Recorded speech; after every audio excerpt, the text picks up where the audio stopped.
If your cat is sitting at the door when you get home, do you know what that actually means? Most people have a simple answer. My cat loves me. That's sweet. Move on. But that moment at the door is one of the most psychologically complex things your cat does in an entire day. And if you're not paying attention, which almost no one is, you're not just overlooking a habit.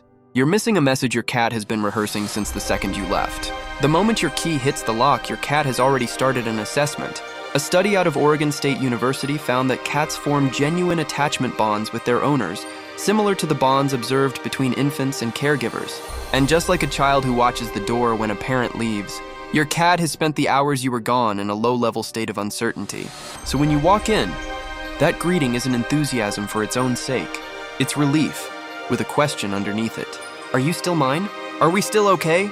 The way you respond in that moment either answers that question or leaves it hanging. And your cat is keeping score. Not out of spite, but out of survival. Connection is safety for them. And later in this video, I'm going to tell you what your cat is actually doing with their body at that door. And it's going to reframe every single one of these greetings you've ever walked past without thinking twice. Now, ever watch the way your cat actually approaches you at the door? Most owners don't, because they're already moving, already distracted, already somewhere else in their head. But the way your cat moves toward you in those first few seconds tells you everything about where they feel the relationship stands right now. A cat that trots over with their tail straight up, tips slightly curled, is signaling confidence and warmth. Researchers have identified the upright tail position as one of the clearest affiliative signals cats use, meaning it's a cat's way of saying they feel genuinely safe with you. But a cat that creeps forward slowly, body low, pausing mid-step, that's not timidity. That's a cat who wants to come to you, but isn't completely sure what version of you just walked through that door. They're not reading your words. They're reading your energy, your posture, your breath rate, the tension in your shoulders. They pick up on things you don't even know you're broadcasting. So if your cat hesitates at the door, don't take it as indifference. Take it as honesty. They're telling you something about the energy you brought home, and they're the only one in your life doing it without any filter at all. And if this is making you see your cat differently than you did 5 minutes ago, hit like and subscribe because we do this every week, and most cat owners spend years missing exactly this kind of thing.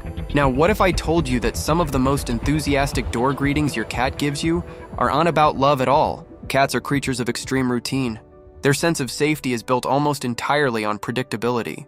When that routine holds, your cat is calm. When it breaks, even slightly, that greeting at the door gets louder, more physical, more insistent. If your cat is meowing frantically the second you walk in, weaving between your legs so aggressively you almost trip, that's not affection turned up to full volume. That's stress looking for an outlet. Something in their world shifted while you were gone. Maybe a loud noise. Maybe a strange smell from outside. Maybe their water bowl was low all afternoon. And you are the only thing in their environment that can fix whatever is wrong. Researchers at the University of Lincoln found that cats show measurable signs of distress when separated from their primary owners, including increased vocalization and restless pacing. So that chaotic, almost frantic greeting you sometimes come home to, that's the decompression happening in real time. They're not celebrating you. They're exhaling because you're finally back. A happy greeting is fluid and calm. A stressed greeting has urgency underneath it that doesn't stop when you pet them. It stops when whatever was wrong gets resolved. Now here's something that'll make you think twice the next time you try to sneak in late. Your cat knew you were coming before you even pulled into the street. Cats have an extraordinarily precise internal clock calibrated to your routine specifically. Studies have shown that cats begin showing anticipatory behavior, repositioning themselves near the entrance, increasing alertness, reducing sleep up to 30 minutes before their owner's typical arrival time.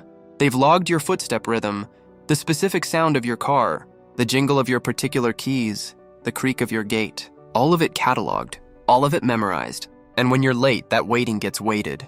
The longer the deviation from your expected time, the more activated their nervous system becomes. Which is why coming home an hour late sometimes produces the most intense greeting of the week. That's not guilt tripping. That's genuine physiological relief after genuine physiological stress. Now be honest, what do you actually do when you walk through the door? Most people have a sequence that has nothing to do with the cat. Shoes off, bag down. Phone check, water.